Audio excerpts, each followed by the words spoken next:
የበለጠ መጸጸቴንና በዚህም ነገር አንተን ጨምሮ የተበደሉ ሰዎችን በአካል ቀርቤ ኃላፊነቱን ከመውሰዴ በተጨማሪ ዋና ጥፋተኛ እኔ መሆኔን በአጠቃላይ በአካል ቀርቤ ማስረዳት እፈልጋለሁ። ምክንያቱም እጅግ የተከበሩ ወንድሞቼን አሳዝኛለሁ፣ ያንተንም ሚዲያ አሳዝኛለሁ። እዚህ ጋር ባላደራውም መልእክተኛውም ምንም አይነት ነገር አያውቁም። ፈጣሪ ምስክሬ ነው። እኔ ነኝ ዋና ጥፋተኛው። ነገሩ እንደዚህ ነው። ሰውየው በሚረዳ ሰዓት እኔ ቲክታክ እያየው ነበር።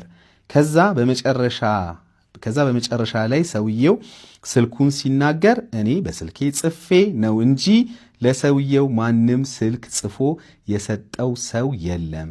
ይህ ሐሰት ነው። ሌላው ግን ሰውየው የተናገረው ለማለት ነው የተናገሰው ነው የሚለው የተናገረው ነገር ሁሉም ልክ ነው።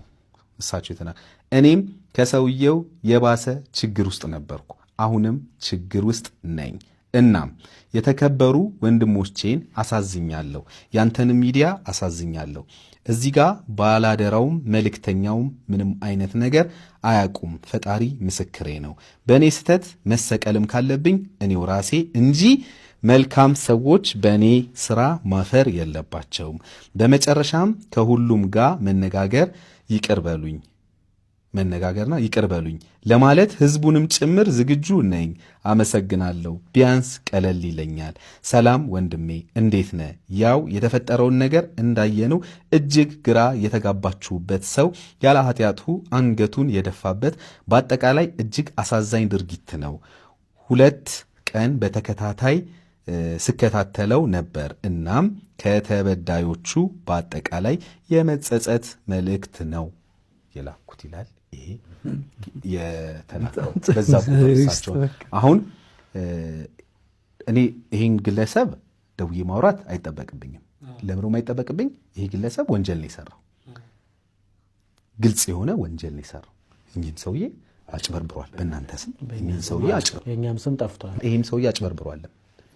ማጭበርበሩን ደግሞ አምኗል። ይሄንን ማድረግ የሚችለው ማን ነው? የህግ አካላት ነው። እኔ ከሱ ጋር ማድረገው እያንዳንዱ ኮንቨርሴሽን በዛው የቴክስት አሁንም መጥፎ ነው፣ በጣም መጥፎ ቴክስት ነው ለኛ። ሰው እንዴት በሌላ ሳይድ እንዳላያችሁት አላውቅም። እኔ እንደዚህ አልመሰለኝም። ለምሳሌ እኛ የላክ ነው የሚመስለው ይሄ ቴክስት። እኛ ልከን የሆነ ሰው አለ ብለን እንድናስብ ሰው እንዲያስብ ያስደርጋል። ገባኝ ግን ገባኝ። አሁን እኮ ሰው ይኸውልህ እቺ ስልክ እኔ እንዳለችኝ ነው ሰው እየታሰበ ያለው መጀመሪያ አይደል? ያ ነበር አንድምታው። ስለዚህ አሁን እኔ ይሄ ነገር እንትን እንዳይል ብዬ የላኩት አይነት ቴክስት ነው የሚመስለው። ገባክ? ከዚህ ነገር ነፃ እንደመሆን እመነኝ። የዚህን ያህል ርቀት ነው ሰው የሚሄደው የሚያስበው። ገባ? ያን ያህል። ስለዚህ አሁን ለኔ መረጃ ሊሆን የሚችለኝ ወይም ደግሞ ለሰው ግልጽ ሊያደርግልኝ የሚችለው የፖሊስ አካላት አውቃለሁ ብዙ መረጃ አውጥተው ለህግ እንደሚያቀርቡ። ስለዚህ ከነሱ ጋር ቀርበን ከነተስፍሽ ቅልቦች ጋር እያወራው ስለሆነ ቀርበን ይሄ ልጅ መጥቶ ሚዲያ ላይ ሚያማን ነው ታስሮ እሱ ነው እስካልተባለ ድረስ እኔ አላውቅም በጭራሽ። ማለት ይሄ ማረጋገጫ ሊሆን ይችላል ብዬ ነው።